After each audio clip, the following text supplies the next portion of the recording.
So two things. I'm going to push back for the sake of this discussion, but number one, one thing. So I don't remember what the first thing was.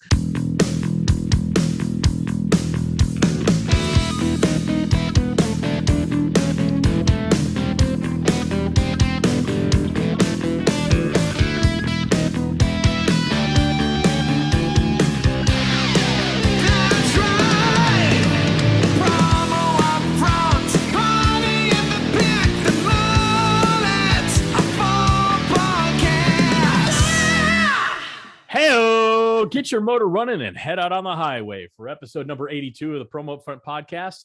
I'm one of your hosts, Bill Petrie. With me, as always, is the other co-host of this fine platinum level broadcast, the Baron of branded merch himself, the one and only Kirby Hassman. Kirby, how the kashaktin are you today? I'm doing pretty well. It is officially January. Each year we talk about, like about 2 years ago, I made a pledge that I was not going to complain about the cold. I have had varying levels of success on that. I mean, I've been better, I think, about it, but we've gotten more snow in our area than I remember in 20 years. And so I'm officially done with shoveling. And so other than that, I'm totally great. How about you? I'm doing great. You know, you have a new grandson. Maybe he could shovel and, help out a little bit. Not sure how that works. He's for someone literally who's less than worthless when it comes to that. All right. Well, I didn't say it. You did. I'm doing well. Life continues to happen. And sure. We're in my part of the world in Nashville, this is our winter. Sure. We get about 4 weeks of solid cold weather, 5 weeks. We're right in that right now. So it doesn't bother me near to the level it bothers you. And it's probably because it's not as long as your winter tends to be. And so it's not as inconvenient to my life. But I got to tell you something. There is something that would make life a lot more convenient, Kirby. What's that, Bill? Thank you so much for knowing to ask. Be our good pal, Jason Noakes, over at PromoPulse and their AMP marketing services. I mean, I'd say everybody this time of year, we're almost to February, but everybody's looking to amplify their sales this year, wouldn't you say? Absolutely. Well, then if anybody is, and both of our listeners, if you're listening to this fine program and you're a distributor in the promotional products industry and you're looking to amplify your sales, we've got some pretty good news for you today, because Jason is off his rocker. He has got the AMP marketing service on sale through the end of the month. So you really only have a couple days to take advantage of this. He is on sale till January 31st. If you do buy an annual subscription, you get 3 months free. Now, thank you. Thank you for number 3, folks. I'm no mathematician. Pythagoras, I ain't. But that's 1/4 of the year. And if you're not familiar with AMP allows you to stay top of mind with your clients through retail-inspired outbound marketing using content from your preferred suppliers. That's right. And best of all, it only takes 5 minutes, just about holding back a cough there, 5 minutes. And it's really a no-brainer, isn't it, Kirby? It really is. And one of the things that I was actually just talking about this with somebody the other day. I mean, for people who are not already doing a good job of outbound marketing with their email, it automates it. It makes it really easy to select your suppliers. The images are top notch, and the open rate, I was so blown away by it. You really do get results. Yeah, great. I could have set it better myself, Kirby. And again, you get to pick your suppliers, and so the content is really tailor-made to you and your client base. Remember, whether it's email marketing or social media marketing, AMP is a fantastic single solution for marketing your business. And if you buy that annual subscription before the end of this month, you're going to get 3 months free. And you know what? I bet if you ask Jason, he's going to explain. He'll give you the 3 months for free, but ask him to explain non-fungible tokens and blockchain. He'll throw that in for free too. I have not cleared that with Jason, but I guarantee you he'll do it. He knows, he understands it at least. Yeah. That's right. So really, it's a no-brainer. So head over to promopulse.io/amp. You're not going to be sorry you did. Now, Kirby, I'd like to thank you for having the courage on this very cold and bitter, angry January day to podcast with me. So I've got the upfront section of the podcast, and what I thought I'd talk about is something that hit across my transom this week. I don't know if it hit yours as well, but our good pals over at Snugs, I thought this was interesting, Okay. launched an AR sales tool. Did you see this, Kirby? I did. I saw it at the expo, actually. Okay, great. So it's an augmented reality sales tool, and it's called Swag AR. Kirby's got some. If you're watching on the video, he's got some of the QR codes. So you probably scan that right now and see what he's talking about. It actually is really cool. Yeah. So basically, for those of you who are not familiar, you scan a QR code to view the product in 3D and enter a real life AR environment to view and share. Now, we've seen things like this in retail. Amazon does a great job with this. If you buy furniture, Best Buy comes to mind. If you're buying a TV, so you can pick the TV, the right dimensions, and kind of see how it's going to look on your wall. And it's a really helpful tool for those. Is this going to work? Is this going to fit? So right now they have 20 products. They're the first to market with this in the industry. They have 20 products with plans to expand extensively over the next few months. So I want to ask you, Kirby, you saw it at Expo. I read about it. I did not see it at Expo. Is this a big deal for Promo, or is this just a flashy marketing gimmick in your mind? I think it's a big deal. And I think it's a big deal because not because of what it is today, but because of what it represents for the future. Now, I will say, I was actually on a call yesterday. And so if you are on video right now, literally, I did this yesterday and people were able to actually scan this. And so if you are watching, you can actually hold it a little higher, Kirby. Thank you. Hold it a little higher. Yep. Sorry about that. There you go. But you can actually scan this. So here's why I think we've come a little further on this. The technology has actually evolved in a couple different ways. Number one, when like we were talking about several years ago when Next was doing this, you needed a specific app. You had to go download something. You had to do this. Now you hold up your camera to this and it automatically will open. That's a big deal. That takes away that friction from being able to do it. Absolutely. Then it right away, boom, you've got a virtual piece for like this. The one I put up there was actually a tumbler. So you can spin it around, you can see it.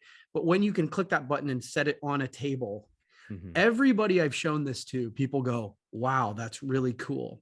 Now, number one, I think for those of your clients that are tech savvy and kind of enjoy this, it's just going to be a great conversation for you to have. Yeah. But what I think it really does is it talks about the next level of sampling, of virtuals, of putting together collections where you can put products together.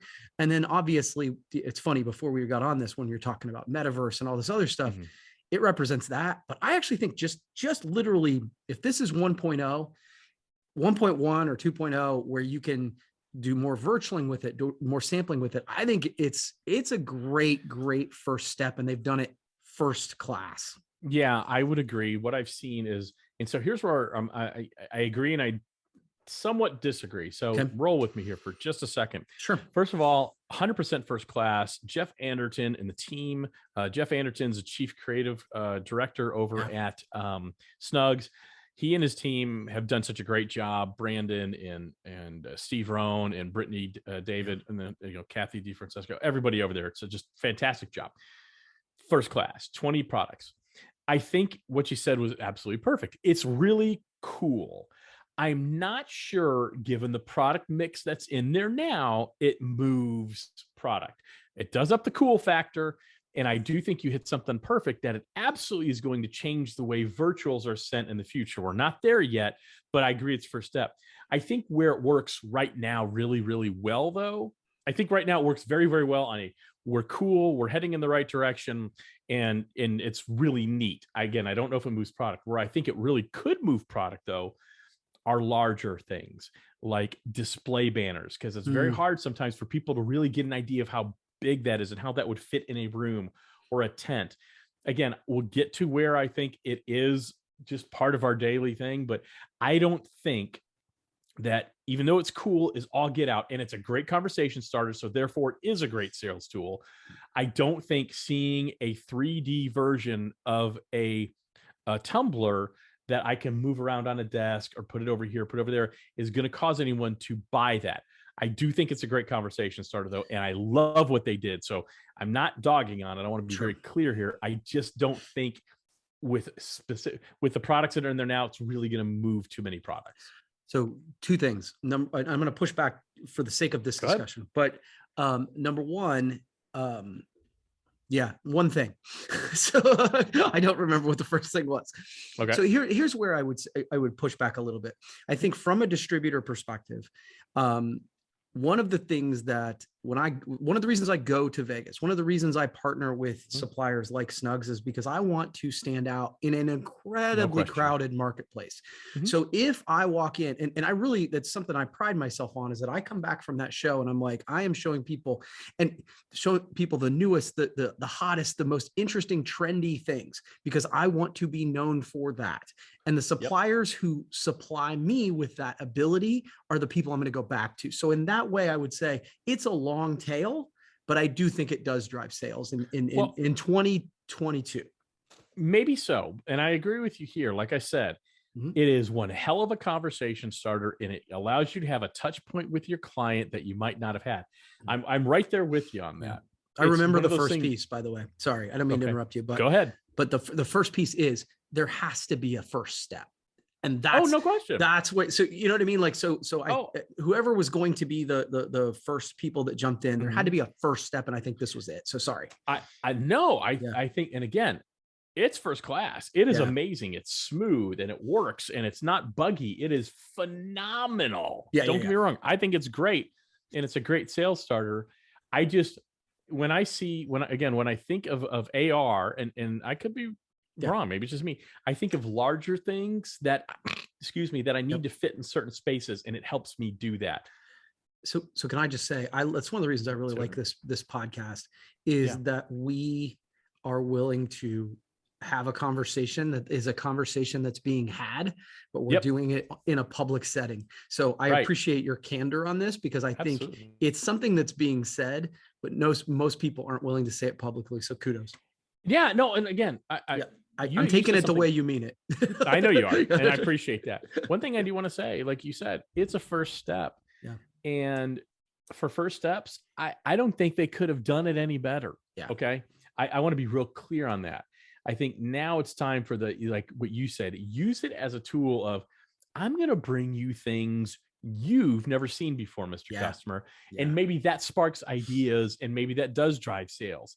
Of course it drives sales, but I'm saying specifically product wise, but I think we're saying the same thing. All right. Well, and I think what it does is it just, the final thought for me is that it allows, I think it adds credibility to the distributor who is out there presenting this, to say, look, I'm in touch with what is new and different and cool. So when I present something to you that's outside of your comfort zone, Mr. Customer, you're more likely to listen to me. No question. I'll draw one comparison. Jack Daniel's has an app. Okay.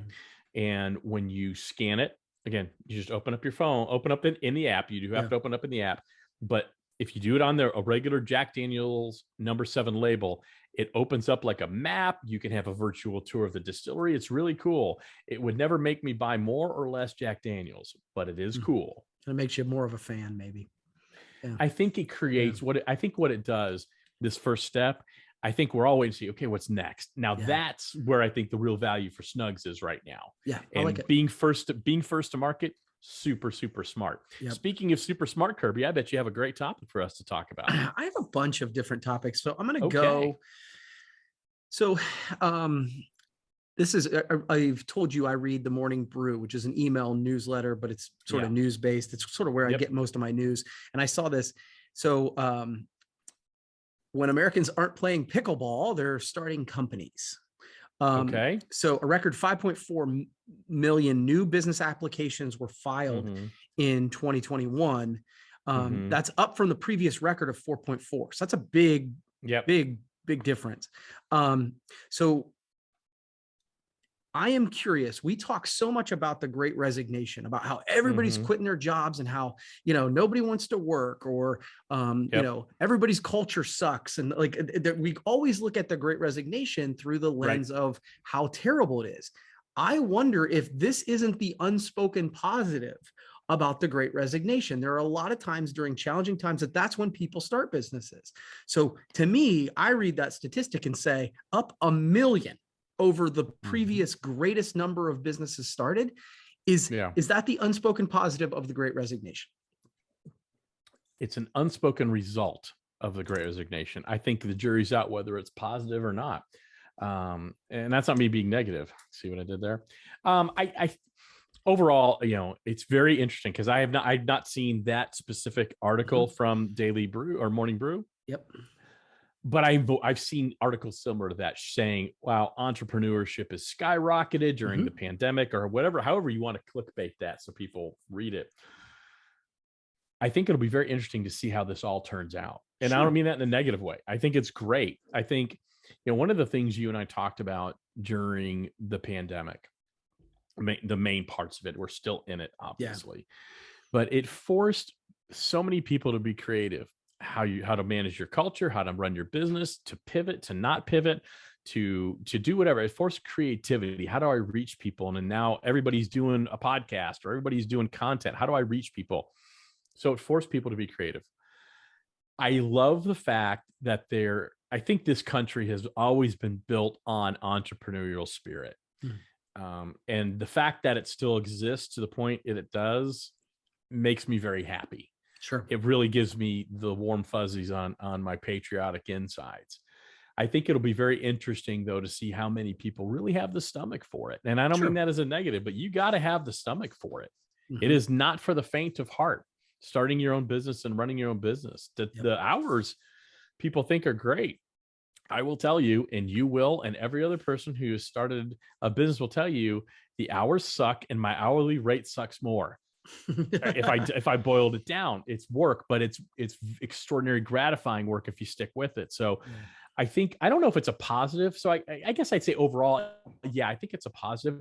I think it's just a result of the pandemic and people saying, okay, I have all these technology tools that nobody had 15 years ago. Like starting a business now, much easier than it was 10 years ago. Much easier in terms of reach, marketing, what you all need to start a business is much easier. And I don't mean that to denigrate anybody who has started a business, including myself and Kelsey.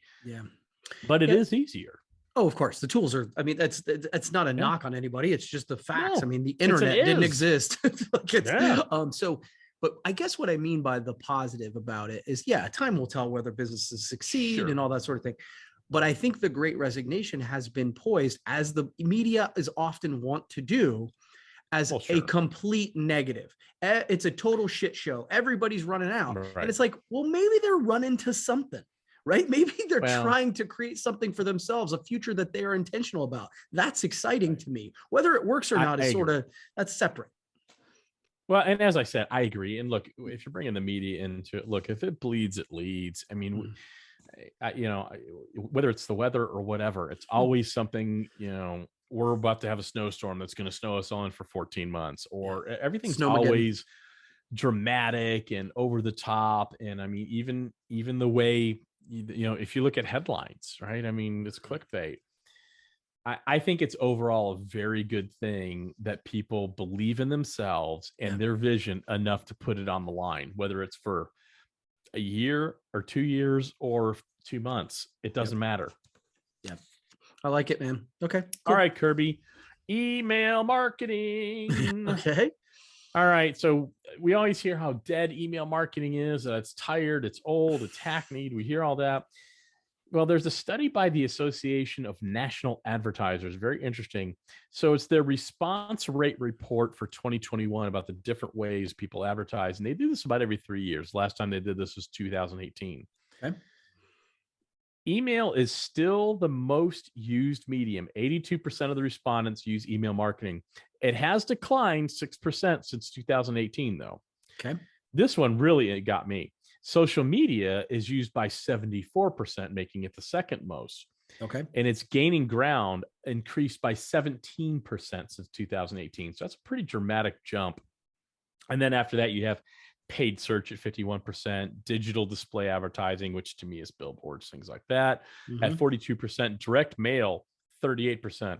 Here's a pro tip, folks. Take advantage of direct mail with our industry. It's a killer. Yeah. You're missing out. Yeah. And then text messaging, which I hate text message advertising, is 18%. So I think it's interesting that email's still on top of the list. I didn't know if it would be on top or not. Does it surprise you? Why or why not? It does not surprise me for a couple reasons. So I was making some notes of what you were Sure. saying, and so I may say some things that are out of turn because I haven't read this. So tell me if I'm All good. off. So number one, the idea that 88% of businesses use email marketing is 82. 82%. Okay. Great. Yep. So it surprises me that it's not higher. Mhm. It's weird to me that they wouldn't use it. Yes, open rates are a little bit lower, but I think the idea of an open rate is a wonky statistic anyway. Because you can click through to somebody's website without opening the email. So I think that's actually low. I'm disappointed in businesses that are not using it. The idea that 74% of businesses are using social media. I think what's interesting about that statistic is, okay, you're using it, but is it working? Yeah. Right. So I see the businesses that are posting dumb shit all the time. Like that doesn't mean it's effective at all. I'm glad because they should be utilizing it. It's a tool in the toolbox. And it's, I guess, because I wrote what's working though. And then the other one is text message. It's funny. I kind of fall where you do on the idea of businesses marketing to me via text message. I don't love that. Yeah. But if I'm advising a business, especially if they're dealing with a younger demographic, I think they'd be foolish not to use text message. No question. So it's 17%, I think feels right, but I think it's in 3 years, that number is going to be way higher. So those are my observations. Yeah. So I actually thought when I saw the headline, I really thought social media had eclipsed email marketing. And I believe it will in the next 2-3 years. Mm-hmm. The thing with email marketing, and people slam on email marketing, it's a really interesting thing. They love to beat up email marketing. What they're really beating up is ineffective email marketing. Yeah, spam. Spam. And I mean, email marketing can be an extraordinarily effective tool, just like social media can be an extraordinarily effective tool, just like a YouTube ad can be an extraordinarily effective tool. If it's done with thought, if it's done within the brand voice, if it's targeted at the right people, all of these things. And what I see time and time again, and I know you do too, whether it's social media, email marketing, or whatever, I see crap that no one's put thought into. Yep. It's just, it's and of course that doesn't work. No, but that's what people like to point to. Yeah. So it's not, email marketing is not dead. Ineffectual email marketing absolutely is. And I think that's something that's very different than it was 5 years ago. I think 5 years ago, people would say, we just need to put stuff out there to be in front of people. I think email marketing has now, if it hasn't evolved there, if people's personal email marketing hasn't evolved, it needs to. It does need to be intentional. It does have to look good. It does have to be inspiring a little bit. It does have to speak to your audience. Yeah. So, and I totally agree. And I think it's got like, again, 82% seems really low. Yeah. Social media, of course, should be a piece. It's done right. It's a great tool in your toolbox. Yeah. Tool in your toolbox. But we don't own those contacts, folks. Nope. Like Facebook owns them. YouTube owns them. Snapchat owns them. Like your email list, you own. There's that cannot be overstated to me. There's so much power in that. So that's super interesting. All right, cool. Got another topic for us? Okay, this can be a quick one. I'm just curious to see what you think. So the headline, Amazon has looked into the future, and the future is Kohl's. So they've announced, Kohl's, the department store? Yes, that's correct. Okay. So Amazon has announced that it has plans to open its first physical clothing store later this year in Glendale, California.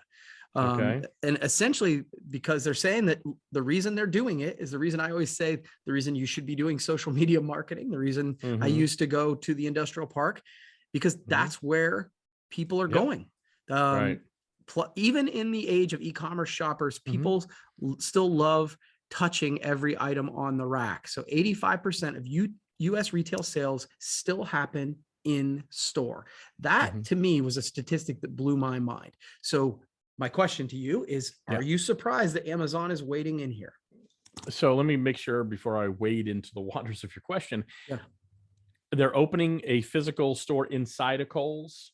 Oh, no, sorry. It's a snarky headline. Amazon is opening a retail store. Damn clickbait. Yeah. So my bad. I just thought that's okay. So Okay. No. they're opening their own. Got it. Okay. So 85% buying their clothes in their apparel in a physical space does not necessarily surprise me. Maybe it's a little higher than I thought, but I not really, because if you've not purchased clothing online, it can be depending on where you purchase it. Now, Amazon makes it pretty easy, but there are places we've bought stuff for the kids, and it is the most friction laden thing to return them, to the point where you end up sometimes keeping it just because it's not worth the $23 or $25 to exchange something. Yeah. So if Amazon's done that well, I think it's very interesting. And I think, again, everything is cyclical, right? Yeah. Everything comes around. Yeah. And so the idea that a digital brand in Amazon that really, for most people, unless you work there or see a delivery driver, they just kind of exist up here in the cloud somewhere. I don't see them. I don't know them. I think it makes all the sense in the world, just like it made sense for Apple to open up Apple stores. Yeah. I think here's the real genius behind it, though. My guess, and I haven't read the article, my guess is they're going to be selling Amazon Basics clothing or Amazon Essentials clothing, and that clothing only. So I've bought Amazon stuff, honestly, very high quality, but you wonder, oh my gosh, is this going to be a good shirt, a good pair of jeans? I got to tell you, good stuff. So I think it's sneakily very smart of them. So it's going to get people who do like that physical aspect of clothes buying, probably to try a brand they would have been reluctant to do so before. Yeah, I think that's interesting. And I think the lesson, at least for me, for our industry, and then we can move on, is just that samples still sell, right? Like, yes, they do. If shoppers, even shoppers from an e-commerce piece, 34% of millennials, they start with Amazon and then they go shopping, right? Well, that's going to be the case with our buyers as well. So samples still sell. So the idea that we can do, like, the Snugs piece, super powerful, right? We talked about that at the beginning, but the actual physical art of sampling still matters. People still like to touch and feel things very much. All right, I got a very real quick one. I just thought it was interesting. We've talked about, and then we can go to the party in the back. We've talked about the name, image, and likeness for colleges, where athletes are finally able to earn some money off of their name, image, and likeness. Well, I didn't know if you saw this. The Ohio State men's basketball team created a branded merch line with all the profits going to the players. So hear me out here. So most times the players are doing it individually, right? Individually with an agent. The team actually banded together with an Ohio State alumni who founded NIL management group. So the apparel, it's in 3 colors. It's their shirts and hoodies, things like that. It says Players Edition around a basketball. It's got the state of Ohio with number 1, 2, 3 inside there, because it's the 123rd Ohio State men's basketball team. And there's no Ohio State trademarks, so the school gets none of the cash, which is very opposite of how things used to work. I thought it was genius. I think it's fabulous. I hope it's wildly successful. I wanted to get your take. Wow. I hadn't seen this. I do think it's really interesting. And my first reaction was, holy shit, that's genius. Everybody's going to do this. That's really smart. Because again, I think that's one of those where folks who are just big fans of the school are going to be like, yeah, absolutely. Yeah. You guys are the ones I'm watching play. So yeah, no, I think that's really good. Well, and a great opportunity for our distributor friends who do sell into colleges and universities. Take this idea to the soccer team, or the lacrosse team, or the soccer team, the swim team. That's a great idea. Anyway, all right, Kirby. We are now at the section of the podcast. I thought you'd enjoy that. We're at the section of the podcast. Looks like you've got notes here where we like to have a little bit of fun. I don't know what you got planned, so I'm just going to sit back and be persecuted. All right. No, I think this is going to be fun. Some of these are going to be easy. Some of them are going to be hard. We're going to do 80s trivia. You are a child of the 80s. Okay. So we're going to start with the easy part, right? Let's go. So what is the name of the hairstyle that was short at the front and sides, but long in the back? That would be the mullet, which is why we are called the Promo Upfront podcast, because we party in the back. It's the mullet of all podcasts, the mullet. And yes, I did have one. Okay. Yeah, me too. Okay. All right. Now we'll get into the real questions. Okay. So 80s kids will remember the VHS, but what does VHS stand for? Video hootenanny system. That's close, actually. Video home system. Video home system. Okay. Like I say, some of them are kind of hard and obscure, and some will be easy. Which video game was the most popular video game of the 1980s? It had to be Pac-Man, I gotta believe. No, it's so funny. That's exactly where I went. Mario Brothers. Donkey Kong? Mario Brothers. Because it was late, and that's when Nintendo took off. So I thought you meant like in the video game arcades, not at home. But that's okay. Nope. Yep. Mario Brothers is right. Okay, so this is the last hard one, and then it'll get easier. Okay. What year was the Berlin Wall torn down? That would be 1989. Very good. That's correct. Very good. Easy one, I think. CD players first appeared in 1982, but what does CD actually stand for? Compact disc, Kirby. Supposed to be indestructible and more fragile than records, quite frankly. I was going to say totally. Okay, this one was fun for me. Which advertising slogan was launched by Nike in 1988? Let me just do it, Kirby. It's correct. Does it blow your mind? 1988? That was a long freaking time ago. What it tells you is when a company picks up on a slogan, which I think that's kind of a slogan or a tagline, and it works, there is no reason to change it ever. Yeah, it was really there isn't. Yeah. Okay. Who was synonymous with workout videos during the 1980s? That would be Hanoi Jane Fonda. Jane Fonda is correct. I would have taken Richard Simmons, but Jane Fonda was the answer. Okay. What is the name of the evil wizard who was featured in the animated show He-Man? Oh, are you kidding me? That would be Skeletor. Skeletor, correct. Very good. And oddly enough, David Lee Roth ended up looking a lot like Skeletor last few years, but that's beside the point. It is. Okay. Super easy one for you. Who played the guitar solo in Michael Jackson's song Beat It? As we're recording this would have been his 67th birthday today. That would be the greatness that was Edward Van Halen. Yep. I knew that'd be easy for you, but did it in two takes. Did it in 2 takes, 20 minutes in and out. Love it. What was the name of Patrick Swayze's character in the 1987 movie Dirty Dancing? Oh, I couldn't tell you. I've seen that movie a couple times. I was praying you'd say Roadhouse. I'm really disappointed. That was way too easy. With you. Okay, Johnny Castle. Johnny Castle. Honestly, I would have got Johnny. No idea what that dude's last name was going to be. Okay, two more. You're doing great. That movie's an absolute ass whip. So it's actually it's a terrible movie. Terrible. It's a horrible movie. Okay. Who was the first female artist to sell over 5 million copies of her album? Got to be Madonna, right? That's correct. Madonna with her album Like a Virgin. Yeah. Final question.